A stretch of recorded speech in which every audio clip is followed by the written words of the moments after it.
میرا باپ ایک مداری گر تھا۔ اس نے ایک بھورے رنگ کا ریچھ پالا ہوا تھا۔ یہ بہت چھوٹا تھا جب میرے باپ نے کسی سے خریدا تھا۔ ریچھ لوگوں کے درمیان کرتب کرتا اور لوگ اس پر پیسہ پھینکتے۔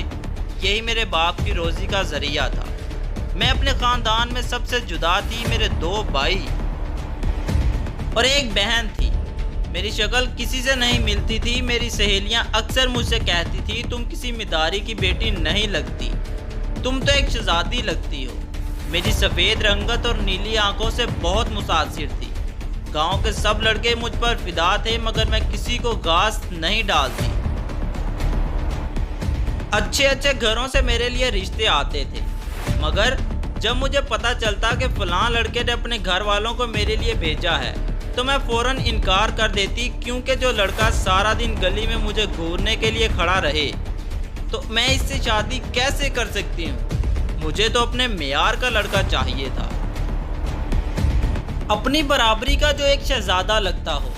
بابا جب بھی اپنا ریچھ گھر لے کر آتے تو میں اپنے ہاتھوں سے اس کو کھانا کھلاتی، کیونکہ بھولا کسی دوسرے کے ہاتھ سے کھانا نہیں کھاتا تھا۔ میرا باپ مجھ سے ہمیشہ اس بات سے روکتا تھا کہ بھولا کے ساتھ زیادہ دیر تک مت رہا کرو، کیونکہ تم اس جانور کی نفسیات کو نہیں سمجھ سکتی۔ مگر میرا یہ دعویٰ تھا کہ بھولا کو مجھ سے زیادہ کوئی نہیں سمجھ سکتا۔ میں اس کے مزاج کو اچھی طرح سمجھتی تھی۔ ایک دن میں اپنی سہیلی کے ساتھ نہر کے کنارے پانی بھرنے گئی۔ واپسی پر گلی میں ایک شخص سے ہمارا سامنا ہوا۔ اس کے چہرے کی سنجیدگی نے مجھے بہت متاثر کیا۔ وہ اس گاؤں میں نیا تھا اور مجھے بالکل اس بات کا اندازہ نہیں تھا کہ وہ یہاں کس مقصد سے آیا ہے۔ میں اس کی طرف دیکھتی رہی، مگر اس نے آنکھ اٹھا کر ایک بار بھی میری طرف نہیں دیکھا۔ میں اس شخص پر حیران ہوئی کہ گاؤں کے سارے لڑکے میری ایک جھلک کے لیے ترستے ہیں، مگر یہ کیسا آدمی ہے جس نے میری طرف ایک بار بھی نہیں دیکھا؟ اس کی اس بات نے مجھے بہت متاثر کیا اور میرا دل کر رہا تھا کہ وہ میرے سامنے دوبارہ آئے۔ بعد میں نے اپنی ایک سہیلی سے پوچھا تو اس نے مجھے بتایا کہ یہ ہمارے گاؤں کی مسجد کا نیا امام ہے۔ میں سوچنے لگی کہ امام صاحب کے سامنے دوبارہ کیسے آؤں۔ دوسرے ہی دن مجھے اس بات کا پتہ چلا کہ امام صاحب کا کھانا ہر روز ایک نئے گھر سے جاتا ہے اور 30 گھر پورے مہینے میں امام صاحب کو کھانا پیش کرتے ہیں، اور وہ بھی باری باری اتفاقاً سے۔ تیسرے دن ہمارے گھر کی باری تھی، ابو گھر پر نہیں تھے اور اماں پریشان تھی کہ امام صاحب کا کھانا ٹھنڈا ہو رہا ہے۔ میں نے جلدی سے کہا یہ کون سا مسئلہ ہے، ساتھ ہی تو مسجد ہے، میں ابھی امام صاحب کو کھانا دے کر آتی ہوں۔ میں امام صاحب کو کھانا دینے کے لیے روانہ ہوئی۔ مسجد کے ساتھ ایک مکان میں امام صاحب رہائش پذیر تھے۔ میں نے دروازہ کھٹکھٹایا تو اندر سے آواز آئی کہ آ جاؤ، دروازہ کھلا ہے۔ مجھے اچانک دیکھ کر امام صاحب نے نظریں جھکا لی اور پوچھنے لگے کہ کھانے کے لیے کسی مرد کو بھیج دیا ہوتا۔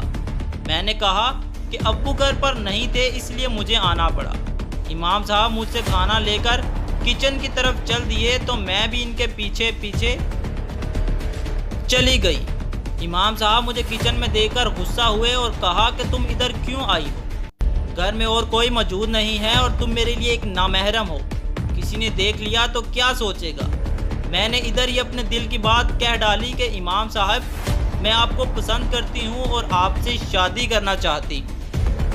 امام صاحب نے کہا تمہارا دماغ تو ٹھیک ہے، میں ایک شادی شدہ آدمی ہوں اور تم مجھ سے 20 سال بڑا ہوں۔